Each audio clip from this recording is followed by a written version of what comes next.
Hello there, listeners and viewers back home. Welcome to this special edition of Impact Makers on Impact Africa Television, IATV, and Impact Business Radio, IBR 92.5 FM, your station of choice. My name is Adefemi Makpadero. On this program, we chat with the men and the women who have made significant landmark achievements in this country, who have been able to weather the storms and the challenges of life, who have been able to turn their stumbling blocks into stepping stones for greater success, and who have been able to overcome some of the vicissitudes of life. We ask them how it had been all along, and the kind of advice that they will have for the younger generation who also want to make their own lives impactful. This evening, I have with me a retired general of the Nigerian Army, a former commander of the Special Task Force on Operation Safe Haven in Benue, Plateau, and the Middle Belt of Nigeria, the National Coordinator of the Initiative for People's Rebirth. That's an NGO that is teaching our youths some more good moral values, attitudinal change, and he's also the National Chairman of the Restructuralization movement, RAM. My guest on the program today is General Henry Ayola, a retired general of the Nigerian Army. You are most welcome, sir. Thank you very much, sir. I always begin this interview by taking a look into your past, a little bit on the past. And while I was doing a study of you, I discovered that you're actually a soldier's soldier, having started right from scratch, going through elementary stages. How has it been over the years? Well, thank you very much. Like you rightly said, I started my military career from the Nigerian Military School, Zaria, yes. Yeah, where, of course, as small boys, we wore the uniform. The curriculum was structured in such a way that we did 4 days of the week for academics and 1 day of the week for military training. And then, of course, you have the whole of half of November, December, where we went for bush camp. We went to different parts of the country. So that's the way it was structured. But at the end of the day, we do the same school start as normal secondary School schools. students. And it was thereafter I went to the Nigerian Defense Academy. So, of course, for me, I've not known any other life other than the military.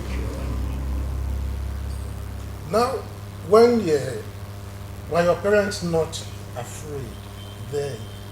In those days when were soldier and so were they not afraid? Were they not apprehensive of what will come out of this boy then? Yeah. No, the truth is that they really didn't understand what it was. So, I mean, you can't be afraid of what you don't know. They knew, of course, we wear uniform. They knew I came home on holidays, and of course, we wear uniform around to kind of more or less advertise to the younger people, our colleagues. Generation there. You know. And I think my father just knew that his son was somewhere up north. Because, I mean, in those days, we didn't have anything like visiting days. So, my father never came to my school once. And so, he didn't know what it was. And then, of course, when we came home on holidays, I mean, we weren't looking different other than the discipline that had been, inculcated into us. I think my mother had an idea, and she thought that when I finished that would be all. So I cannot be like a normal child. But of course, when I finished and moved to the Nigerian Defense Academy, it was like a continuation of something you started. So they didn't quite understand it, And till they all passed away, they just knew that, well, had a good life perhaps. Then at the end, what were some of the challenges you faced? Because it was then a cosmopolitan environment then. But you must have faced some challenges. Yeah, NDA, well, for us who went through the military school, that itself made NDA easier for us because we're already used to the military lifestyle, the capacity and ability to to weather the storm. But daily living in NDA, he said, was a task.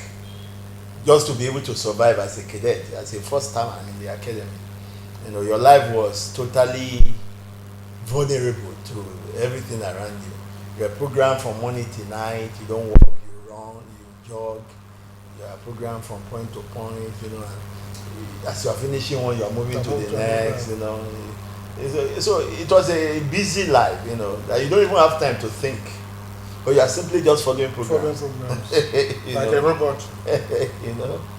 And so it's a deliberate breaking point for when people coming from, of course, some coming from purely civilian life, and those of us from military school and all of that, they have to restructure your thinking, giving you that idea of knowing that everything is possible. So things that you think human beings don't do, or cannot do, or cannot survive to do, you see them happening, and you see that you survive, so you then know that, so everything is possible, really, And it's deliberate. And most academics in the world are structured alike, Either it's West Point, Indian Academy, Pakistan, anywhere. Either it's Royal Sandhurst and Sandhurst and all of that. It's the same because it's the beginning of the military life. The military is not just a profession; it's a whole life. Your thinking has to be different. Your lifestyle had to be different. Your mindset had to be different. So it starts from there. So they break you until you lose your original identity. That's how it's structured. Now, having gotten to the level at which you retired as a general, a major general in the Nigerian Army, you must obviously have passed through some trying moments, some occasions that will test your will, some occasions that will almost break you, and some occasions in which you can, let me resign my commission and go. Yeah, that happened all the time. Most of the time, because you find the whole thing was like a life of trials and tests. Then, as you overcome one, not long thereafter, another one will show up. Particularly for me, the combination of being a Christian and then being a soldier was, in some times, you find some clash. At some other time, they are symbiotic. You find the military discipline helped me to be a better Christian. And sometimes the Christian discipline helped me to be a better officer. So you find that, but oftentimes too, because of your stand spiritually, you may be clashing with some other people, and even with some norms, Like, the idea people have about military officers that we jolly go well, we drink, we party, we do all that. But as a spiritual person, those you have to handle differently. And sometimes, even your own colleagues will be yabbing you and say, which one? Only you, those kind of things. So you manage them, And as you grow down the line, because you're able to then stabilize your own lifestyle. And so you don't have to worry that somebody is happy with what you are doing or not doing anymore. But all that happens. At other times, you have maybe a little clash with a senior, a superior, officer, a superior colleague, and you wade through it and you move on. So it's been like that all through. And there are times, of course, for me, God blessed me in such a way that my promotion were right on target. Those are areas of challenge usually where you have promotion delay or something. But that's another area that people say that you must have had some godfathers who cracked the nuts for you. No, not really. The military is so structured that for each rank how long you are supposed to stay. Yes. There are the ones that you have to pass certain promotion exam, practical or written, lieutenant to captain, captain to major, and all that. And there are courses you must do. There are courses that if you don't do, you can't move to the next rank. So there are a lot of prerequisites that more or less streamline the profession and your rights within the system. The only place that is a little subjective is the promotion boards, but again, even that, there is a larger part of it is very objective because there's what they call personal evaluation report that is written every year, and the courses you have done, your scoring in those courses, all of those things come to bear when you are being considered for promotion. So if God helps you and you are consistent in all of those, your performance at courses and all of that, then find people who don't even know when the promotion board is taking place. When you hear that, oh, you have been promoted, so, oh, okay, so there was even a promotion board. That was the way it was for me most of the time. And I think I was blessed by God in the sense that somehow at each time I'm due for promotion, I'm either in a position where I'm strategically placed in an advantageous position that I don't even have to worry about it. For example, I remember when I was being promoted from Lieutenant Colonel to Colonel, I was military assistant to the Chief of Army Staff himself. So, of course, if you are military assistant to the Chief of Army Staff, and you are due for promotion, I mean, you don't even need to think about it because, of course, you see the papers that they move around yourself because they pass through your table. And so, in the same way, when I was going to be promoted from Brigadier General to Major General, I was Principal General Staff Officer to the Minister of Defense. So I was sitting in the Army Council for my own promotion. So when they came to the item of they have to excuse myself and the military secretary, both of us are classmates. So God has always done in such a way that there was no anxiety at all about promotion for me throughout my whole career. People say that behind this your amiable look, pleasant look, that you're a very stern person. Well, I mean, looking at my background from what I passed through as a career, it's enough to make me tough as a basic, soldier. But I haven't had the opportunity of passing through the 4 phases of being a soldier. Be a boy soldier, a soldier, an officer cadet, then an officer. So, with all the training and exposure the one has had, one of the things we learn as military officers is to be able to separate sentiments from facts, from opinions. And where you have to make a decision, you bloody well make the decision. The sentiments are out of the way. That's what makes you an officer. The job must be done. You are given a mission, you got to fulfill it. You can't give excuses. We are trained not to give excuses and explanations. We want results. So of course, when it comes to that, even if you are my father and you are serving under me and there's a job you have to do and you don't do it, you will get the boot. Is that what accounted for some of the things you did while you were the commander of the STF? Yes, obviously, because I remember I went on that assignment with a strong determination to bring that thing to an end. That peace will return to Plateau, on the parts of Bauchi and those areas that were under the AOR. Because I had served in Jos before then. Yes. So already I knew the terrain and everything. Apart from the terrain, I knew the prevailing issues, and I knew, the real issues that I never discussed, in the open. So I was really determined to put an, because for me I felt too concerned that look, government is wasting so much money in putting up these operations. Lives of people are being lost, businesses are being disrupted, communities are being scattered and all of that. So, why must we put ourselves through this? So that was the kind of mindset I had when I went. So I went in to put in all I had to be the last commander of the operation in that place. But of course, as I got involved more and more, I began to discover that it was not a security problem. It was more of a political problem than a security problem. Now, when shall we have peace in Benue, in Plateau States? Well, the problems in the Middle Belt, of course, essentially are part and parcel of the national problem.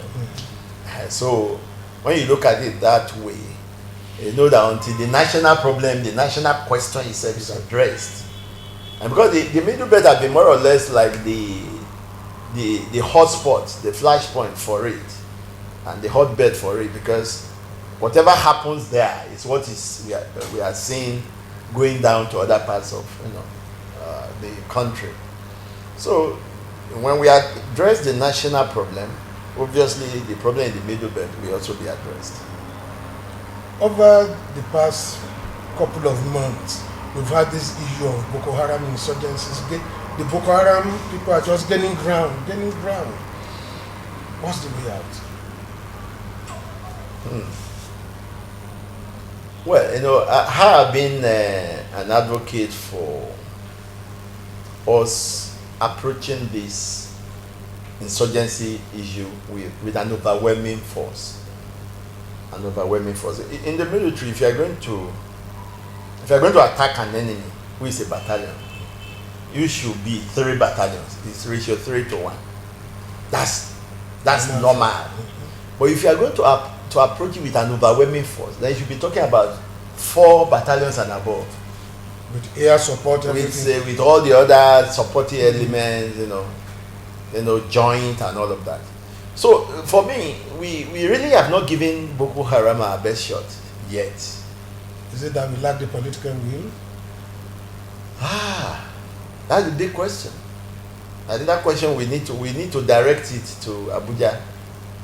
You know, that what is stopping us from decisively addressing this issue? Yeah, because it's so obvious. Even the officers and men that are fighting in the Northeast, they are asking the same questions. Why are we putting our armed forces in a helpless state? Helpless? Deliberately so. You know? Because we are better than this. Is it that they lack the logistics? They lack virtually everything else that they need apart from the human. Like every other thing. Weapons? You know, it's an understatement to say we lack equipment or this or that. You can't even list them. It's easier to list what we have than to list what we don't have. But Mr. President has just told us that we'll end this thing with everything it takes.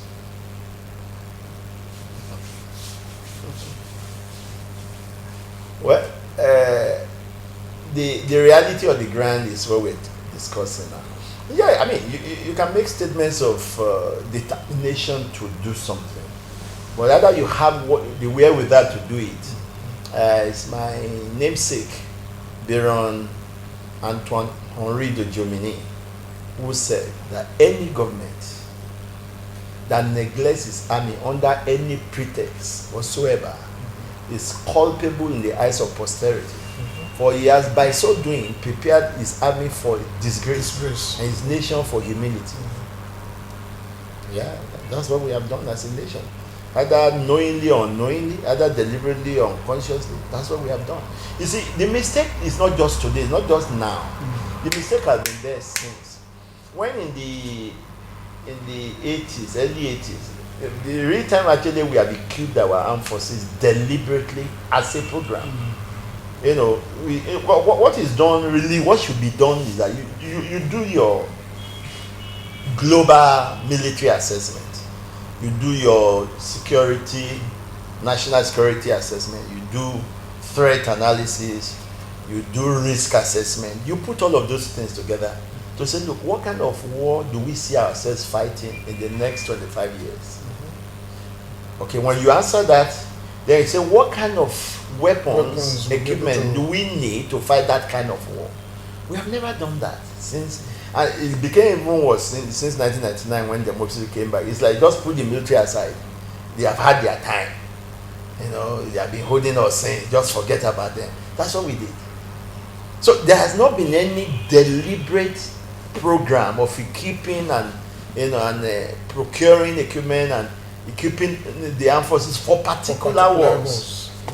And of course, when this kind of hybrid warfare, where you have asymmetric, guerrilla, revolutionary, conventional, all combined in one, came up, of course, we were not prepared for that.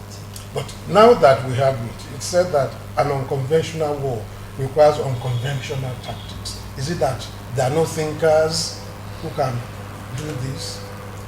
Sincerely, like I said in one outing recently, there's hardly anything that has not been said that can be done. I think the issue now is doing it. Because for me, I'm looking at it. I asked that question somewhere recently. I said, is it that we think the state of the nation today is not as bad as the state of the nation before the Civil War? Some other statesmen that I've discussed with, they even believe that the state of the nation today is worse than what it was before the Civil War. So why are we not giving the same attention or better attention that we gave the Civil War to this one? Because we have not even mustered the national resources towards it. Look at the 2021 national budget, and look at the Ministry of Defense and see if there's anything that suggests to you that we are fighting any war. Just 13%. That budget. There's nothing even suggests that we are in a state of war. Of course, I mean, the state of emergency has not even been. Let's take it this way, sir. You say we are in a state of war. Is anybody in Nigeria who is not aware of that? State of war? Yeah. Is there anybody in Nigeria who is not aware that we are in a state of war? Unless the person is living in a vacuum. The indices are all over the place. Insecurity today, yes. Unless somebody who does not get out of a room in his house where he lives and does not watch the TV, does not read the newspaper, does not hear anything, who will not know that the insecurity state of the nation today is not comparable to any before now. Now we are in a state of war, as we have just said. Can we now look at it in these ways and that? Is it a failure of democracy? Should we bring back, or should there be a deliberate attempt to bring back the military, perhaps through a coup? It's got nothing to do with military or no military. It was Chino Achebe who said Nigeria's problem is squarely and simply failure of leadership. That has always been. It's not just now. It's something we have not addressed. It's not just in the area of security. It's everywhere. It's everywhere. Everything is failing. Everywhere. Yeah. What is working well? So is it a failed state? What is working well in Nigeria?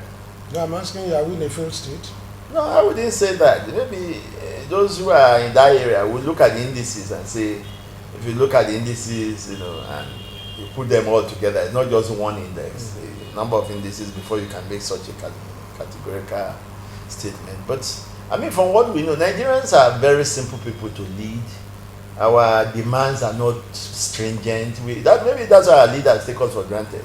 We are easy people to follow. We follow leaders very cheaply and easily, and so I don't see leadership are not even under pressure most of the time. You see some getting fatter, some enjoying themselves, So maybe it's an area we should look at. Maybe that will put some pressure on them to then be in a hurry to solve some of these problems.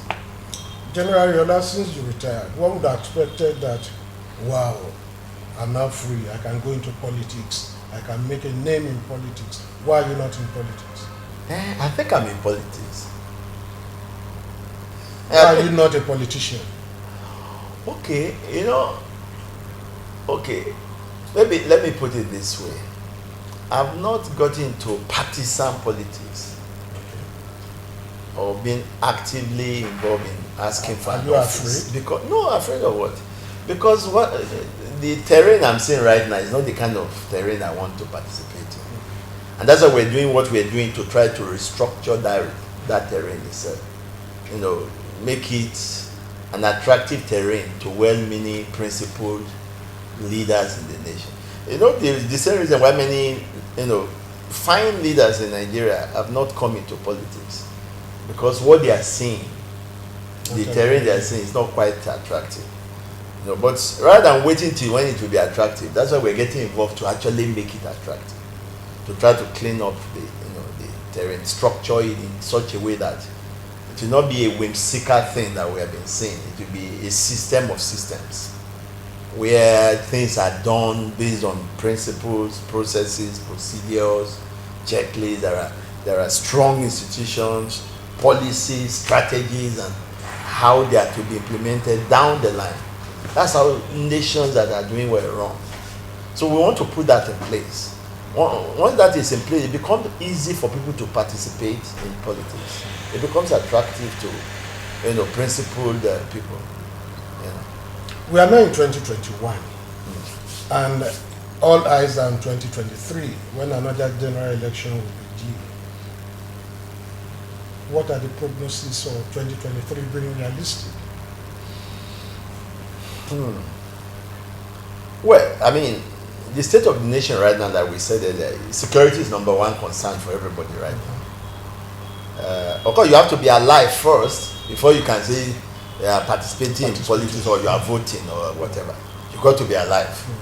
So I think it will do all of us well to give that the first priority, to restore sanity, dignity, and security to Nigerians. Only then we can be talking about 2023 with any meaningful expectation. Looking at the Nigerian state today, a lot of apprehensions. There are so many people clamoring for, or so many nationalities clamoring for a breakaway. Some are calling for restructuring, some are calling for a rewrite of the Constitution, some are calling for an amendment of the Constitution. So many things are going on in the politics today. So where do we head for? Well, I mean, like we started with talking about state of security. The reason why people are clamoring for many things is because there's an increasing dissatisfaction, displeasure, agitation, based on the fact that the system as it is right now is not working. It's not working for everybody. Maybe it's working for some who are beneficiary of this chaotic near zero system that we run.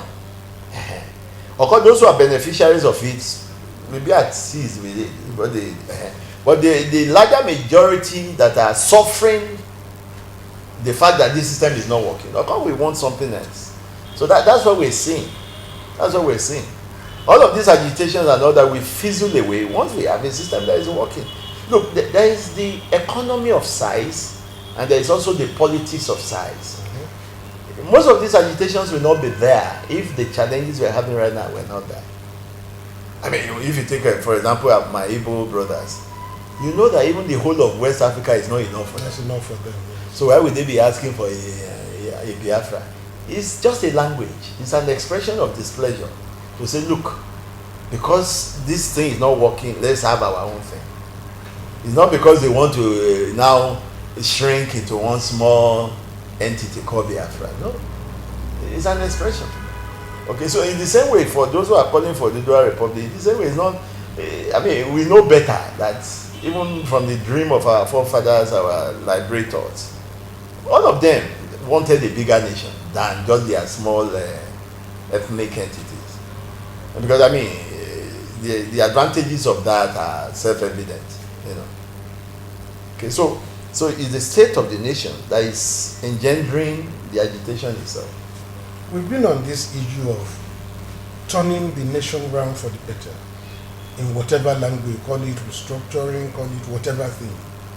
We've been on this thing for so many years, even from the days of the Ayoola wars, the Sardaunas, the Azikiwis. When shall we have a solution, and what is the immediate solution? Yeah. For me, even though the current state of the nation is trumping up the need for it, or like you rightly said, the need has been there all along. And I think there's something I call the KBAC mentality, or if you like, the feudal mentality. I think we're all suffering from it. The average black person does not like to be restrained. He wants to do what he likes, how he likes, when he likes, and if he likes. We don't like systems. It shows in everything, even in the private sector. You see, even in private clubs, when they tell the executive to come and give an account, they say, "Oh, are you probing us?" No, giving an account is part and parcel of the process if you are in leadership anywhere. So it doesn't have to be a probe. It's a process. It's part of the process. So first of all, I think we need to start restructuring our mindsets, our hearts and minds, to begin to accept, to craft system of systems where policies are made, strategies are espoused, processes, procedures, checklists for doing things. setting standards, having key performance indicators for the things you are to do, you know, and then having drills and routines for doing them, which come sunshine or rain, you got to do, not doing it because you feel like. You see why we're not making progress in many things? It's the way we do these same things that I'm saying. Take for example, if you've been to the office where they do this ID card, I was this national ID card. I was in one, not recently when because of NIN, but even when we were supposed to be doing ID cards some 4 or 5 years ago. And I was there, you know, I filled the form another, and I was waiting for the processes, and one of the ladies that was doing the process came and told the supervisor, I want to go and eat, I want to go and eat. And the supervisor has to say, how many have you done? And he brought a sheet and said, you've done only 10 since morning. And I was, you know, something was, you know, irritating me. My stomach was churning. This is how we work. In other climes, somebody will have done that process to know how many of those forms can be processed per hour. And there will be a target of how many you must do before you go to break, and how many you must do by the end of the working day. That's how nations run. I was saying what the mess thing the lady was doing, you know, this is not how to work. And that's why we don't make progress. We have not set standard for work. We don't have a work ethics that is comparative with other people. So how do we move on? So those are the things we have to put in place. And it goes from top to bottom. Uncaring, nonchalant. And you could see the way it was more or less patronizing the supervisor. Or being a lady and the supervisor being a man. You know, you could see the man could not enforce anything. He couldn't put his feet down to say, no, go and do more before you go to whatever you are taking excuse to go. You know, we can't run a nation like that. You can't run organizations like that.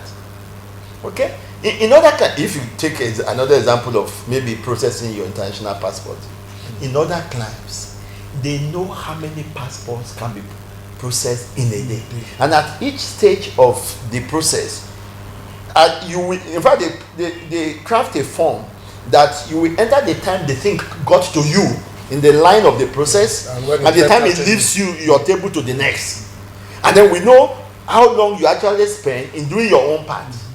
And so you can actually know how many passports can be processed in a day. Now, those who want fast track, it's not a matter of going to beg somebody or bribing somebody to do a fast track for you. No. You want to make a transparent process. From the point you put in your application, the timing, every day there will be a list showing how many came in that day and how many go out that day. So there is nothing like shunting. If you want fast track, you pay fast track to government force, not to somebody you are bribing. Yes, and they will make that fast track like ×3 or more of the normal price.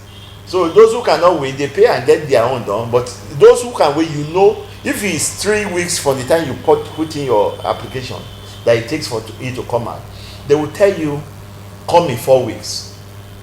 Because they don't want you to come and it's not ready. It's not ready. Even though it takes them 3 weeks, they want to be sure that by the time you come back, it's there. That's how that nation's run. So why can we not do these things?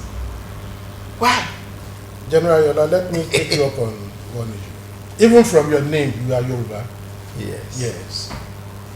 The Yorubas have been clamoring. I use that word again, clamoring.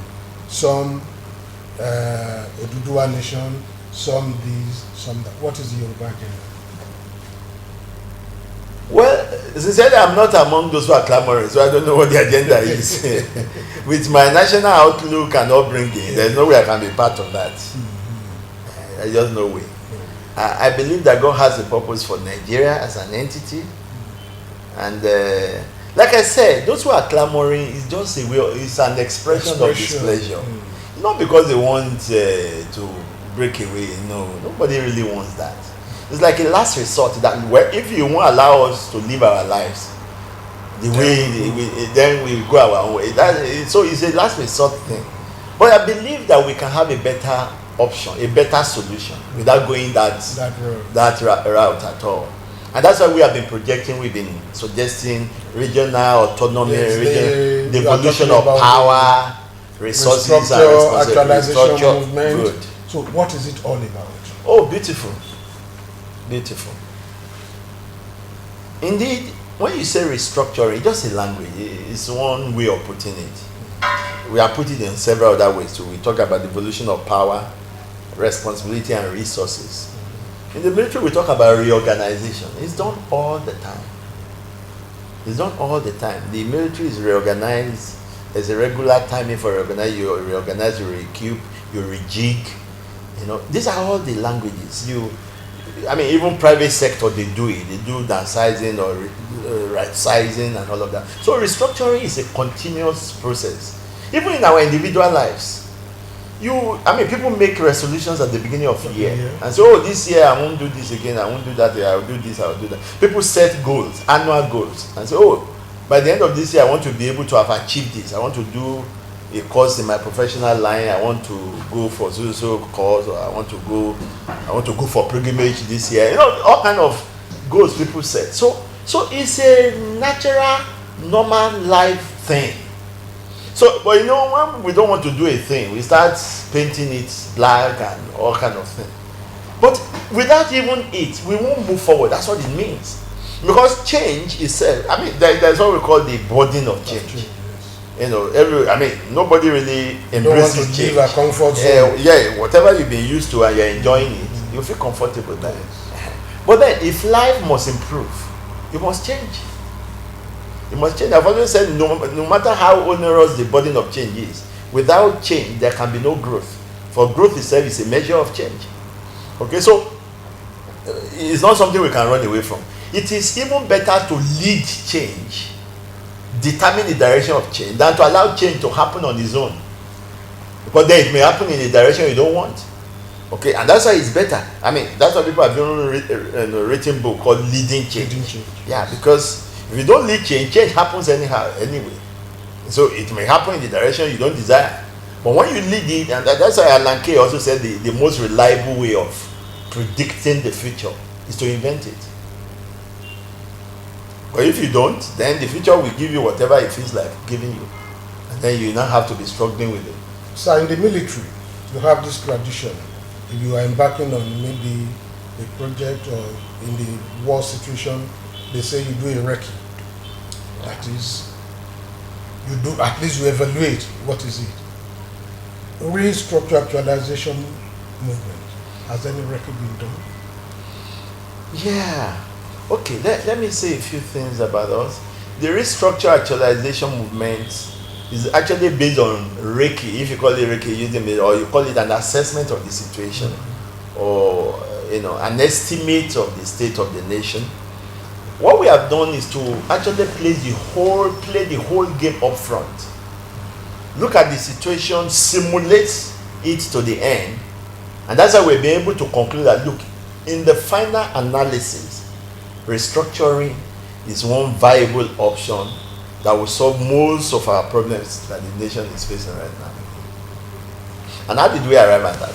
We see a Nigeria, and that's our vision, we see a Nigeria as a modern nation that is technologically driven, knowledge-based, providing opportunity for all its citizens to actualize their potentials, fulfill their purpose in life, and be able to give back to the society, making Nigeria manifestly great. Because like our forefathers call it the manifest destiny of Nigeria. It's been there. That there's a reason why God configured us this way. It's not a mistake. I don't believe it's a mistake.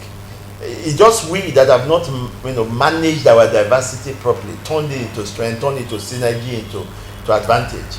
We are not the most diverse nation in the world. There are other nations that are diverse, or even maybe more, and have made the best of their diversity, and it's become a strength and a beauty. We believe that Nigeria can become a global example of an ethnic kaleidoscope. We are, rather than even the natural people say that diversity is the spice of life, or what do you call it? Variety is the spice of life. Okay, so having several ethnic groups is not inherently a disadvantage. It's what we make of it. Okay, so we saw that, and so we felt that we actually identified the current problems in the country. We noticed that we have not crafted a nation out of this multinational entity called Nigeria. No leadership has done that since Nigeria came into being. And that's why you find we're always falling back, because nature abhors a vacuum. in the absence of a construct of a nation and a Nigerian citizen, then you now have people relapsing to ethnicity and religion. That's what if you have a nation, if you have a set of shared core values around which you build a nation as the foundation, as that serving as the foundation, and then you have a construct of a Nigerian citizen who is not thinking first of him being a Yoruba or Igbo or that's exactly what I want to take you on, sir. Who is a Nigerian? Good. Yeah. For now, you really can't talk about that, but I'll tell you what our own proposals are. Number one, I said first having a set of shared core values. Yes. That will be the foundation for nationhood. Once we do that, we are proposed. We even said, okay, let's start from section 23 of the Constitution that talks about national ethics, and it gives 7 fantastic values there. It says national ethics shall be discipline, integrity, dignity of labor, social justice, self-reliance, religious tolerance, and patriotism. 7 fantastic values that could well be a set of national shared core values. When we say shared core value, means values that are respected by the man in Sokoto, the man in Perakot, the man in Yola, the man in Calabar, that is common to all of us, and we are willing to safeguard it. We are willing to even go to war to defend it. That's how nations are built. And then that will be our common value. So it doesn't matter what our differences may be, this one will be shared core common value. That will now be the cohesion binding us. Now, once that is settled, then we can now have a Nigerian citizen who believes in these core values and who knows that Nigeria will do everything to help him succeed in life, to help him actualize his own potentials, and ventilate his gifts and talents and all of that, and that he in return will be able to give back to that same Nigeria to move the nation forward. Then that person becomes a citizen. Then is willing. That's when you can now engender patriotism. A nation that does not help you to become anything, that does not even imputed anything to your life, you have struggled all on your own all your life and you are still struggling. For anybody to be talking to you about patriotism, that person is joking. Yeah, he's joking. We are quick to quote John F. Kennedy to say, do not ask what your country will do for you, but what do you do? You can only be in a position to do something when you have been helped to even stand yourself. So it is the nation that are giving you that startup, that foot at the door, that you can now be willing to do something for. So that's our approach. And then because of that, we came up with what we call 4-pronged programs. Yes. We will call our cardinal, programs: restructured country, restructured diversity, because that's a major issue that we are trying to. Restructured leadership, and restructured good governance. Of course, restructured good governance will be the outcome of those first 3. Because of time, I may not be able to expand on each of those. But those are the things in our profile that we are pursuing, right? And that's why our flagship program is the restructuring of the country. But without structure, you can't stand. The lawyers tell you can't build something or nothing. So, restructuring of the country, 6 geopolitical. Yeah. We are proposing the 6 we call it federating units or regions, if you like. Subnational federating units. All of those words can be used. Depends on the choice eventually. But what we're saying that those federating units should have sufficient autonomy to be responsible for their own security, be responsible to harness their own resources and create wealth, and pay certain royalty or percentage to the center, and the center should be as light as possible. Just those common services like defense, foreign affairs, the paramilitary services. Legislative should be broken down. Right now these 68 items that are there. It's too bogus. It's not working. So why are we already? If you look at the states, most of the states are the one equipping the police we are talking about. They are doing everything else for the police except controlling it. So all you are saying is that give the control to them also. What is the problem? And some people come with some morbid arguments about they will misuse it or they will. What are we not being misusing? What is not being misused right now? This initiative for People's Rebirth. Yeah. What's it all about? I think it started at the youths. Yes. Well, we started that before this restructuralization movement. We started at precisely 2017. You know, we saw that, we premised that on the simple dictum that if you want to change leadership in the nation, then change the people. But the leaders come out of the people. They don't come from the moon or from the stars or from the sky. So if you change the people, then you can guarantee that anything coming out of the people to become a leader will be the change person. So that was the premise, and we felt that reorientation, you know, is a major issue. And then empowering the youth, doing digital training, entrepreneurship training.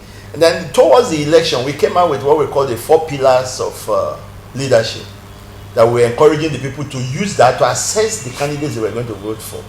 So we came out with character, competence, connection with the people, and consequence.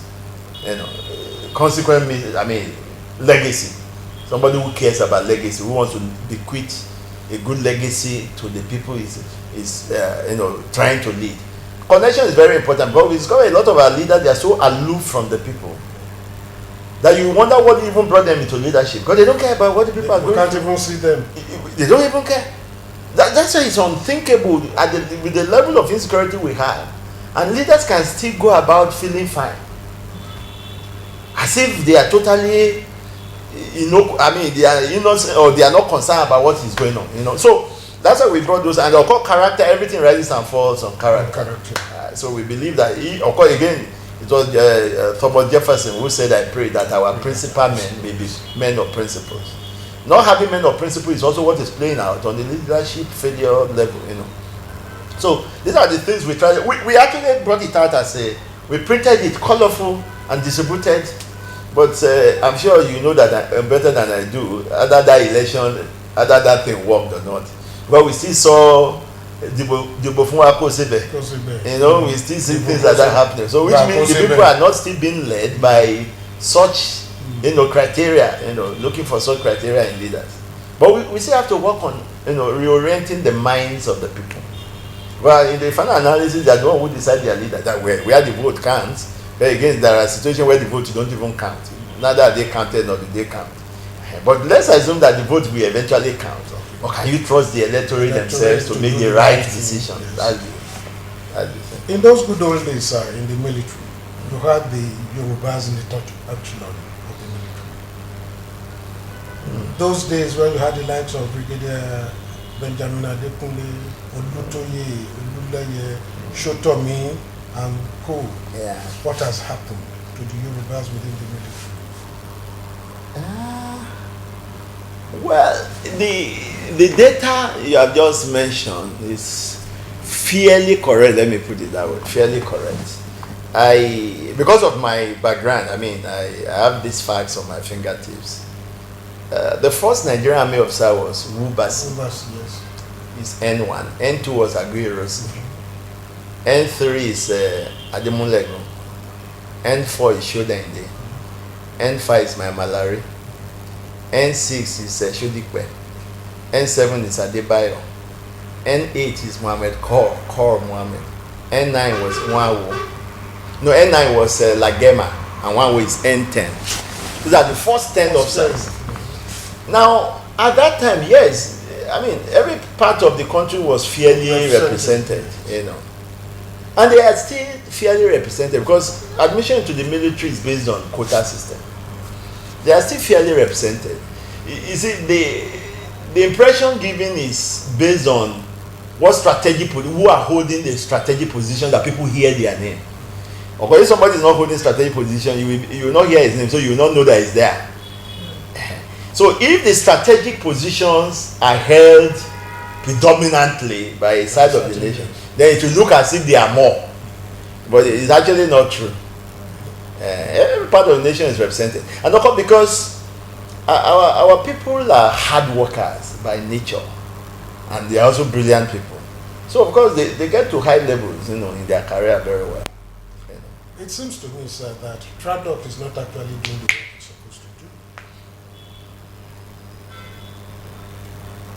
Like doing what? It's a training and doctrine command. Okay. What's it doing about indoctrinating the military about civilian relationships? Well, I think the military has improved in that area very much compared with in the days of military regime. I mean, obviously so, because in democracy, military relations are supposed to be, they are supposed to be, it's supposed to be better than during military regime. And we have a whole, we have a whole department of that in the Army headquarters, Department of Military Affairs, Civil Military Affairs. Yeah, we have that. And once in a while, maybe you hear a story, it's not even common anymore. There has been a whole lot of work done in that area. You know, the military actually had an era where we had this transformation agenda. Yes. Even before the nation came up, we had been doing it in the army. You know, of course, immediately, we went back to the barrack in 1999. It was a necessary program to resettle yes, and refocus, on our life. But unlike what a lot of people think, the truth is that an average military officer feels better under a civilian regime than a military regime. Really? Oh yes, that's the truth. Feels better. Better, his career is more assured, he has a surety of amortizing, his career length and all of that, and you don't have this kind of trump up cool allegation that gets you out of the system and you are retired before your time and all. You don't have any of that. And an officer can then face his military profession, do his courses, improve himself both academically, military wise and all that, and well built. And we have had officers finishing, doing full term of 35 years and all of that. In fact, virtually all the millionaires will retire now are retiring at 35 years or more of service. So, the civilian regime is actually better for military officers. They know that. Let me round up this interview. There's something you wrote sometime with a couple of them. Why sit here till you die? Looking back at it and putting it in present Nigerian situation, why sit here till you die?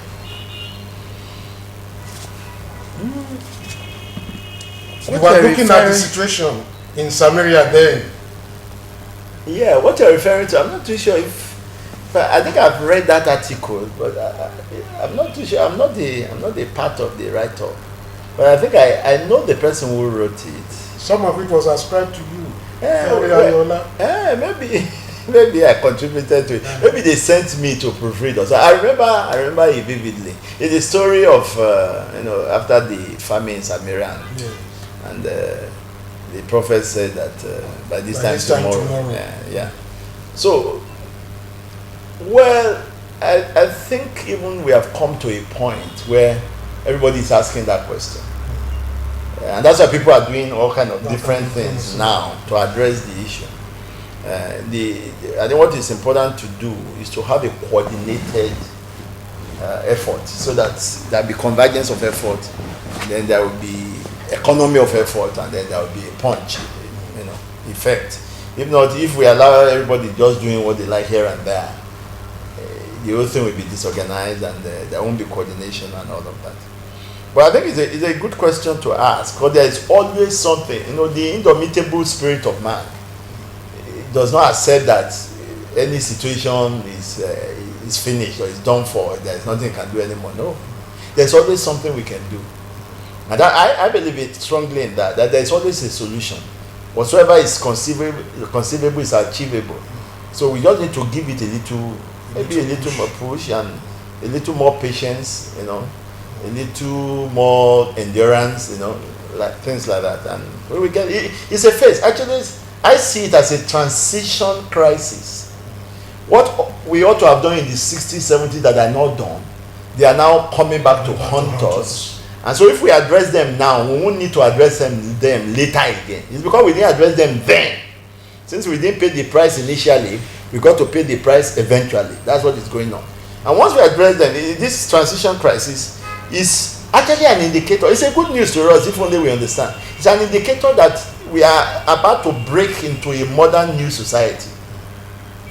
Yeah, that's the indication of the state we are in. And so if we see it as a transition crisis and we attack it that way and know that this is a precursor to breaking into that new modern nation state that we all desire and look forward to. Now let me take you up on that, sir. God told Moses, you have encompassed this mountain long enough. Is that the same thing now? Well, I mean, you've given two biblical kind of examples that, yeah, I mean, I agree with you if that's what you say. Yeah.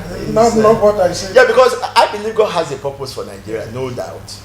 And that if we don't pass through this phase, we will never enter into that purpose. The purpose itself has been waiting, longing and wishing that we get out of this state and come into a new era where the purpose of God for Nigeria will be manifest. And Africa will be glad. The whole of Africa is waiting for us. We are the consolation and the pride of not only Africa but the black race at large. And we must manifest. We cannot afford to fail. General Ayola, I must thank you for featuring on this program, Impact Makers. But before you go, what advice do you have for the younger generation? Yes, let me encourage the younger generation. I know they are really frustrated. A lot of them are disillusioned. Yes. They are thinking that they must just get out. Something must happen. I can say categorically to them that we are at that tipping point where something obviously must happen. But we want to make sure that something that will happen will be something good, something desirable, something that will actually get us into that new era. Okay? Something that will make us the dream we have been longing for, that will bring it to birth. Not something catastrophic, not something taking us back. And so they should be patient. I know sometimes because of impatience, they think we elders or leaders are not done and they want to take things into their hand, take law into their hand. No, it's not the way to go. The way to go is work with the elders, manage them where you have to, listen to them. You see, the wisdom of the elders is still very much required. No matter how the ideas a young man has. I mean, it's the Igbos who have a proverb. I don't know that it exists in Yoruba too, that what an old man sits down to see, a young man will climb a tree and he will still not see it. So we can't discount the wisdom of our elders. What we need to do is work with them, get their buy-in for whatever we want to do, get their wisdom to guide us, and we trust that, like I said, it's a transition crisis. We are getting out of it, and very soon, God helping us. Thank you very much, General Ayola, for featuring on this program, Impact Makers, on the network of Impact Africa Television, IATV, and Impact Business Radio, IBR 92.5 FM. We wish you the very best in your future endeavors, and as we go spreading this message of Restructuralization movement, we believe Nigerians will be better sensitized towards the greatness of this country and what this country should be. Thank you very much, sir. Thank you very much for the opportunity. Yes, sir. Thank you, viewers. My name is Adefemi Mapaderu, and kindly remember, I always say in passing that as a people and as a nation, we still have very many rivers to cross.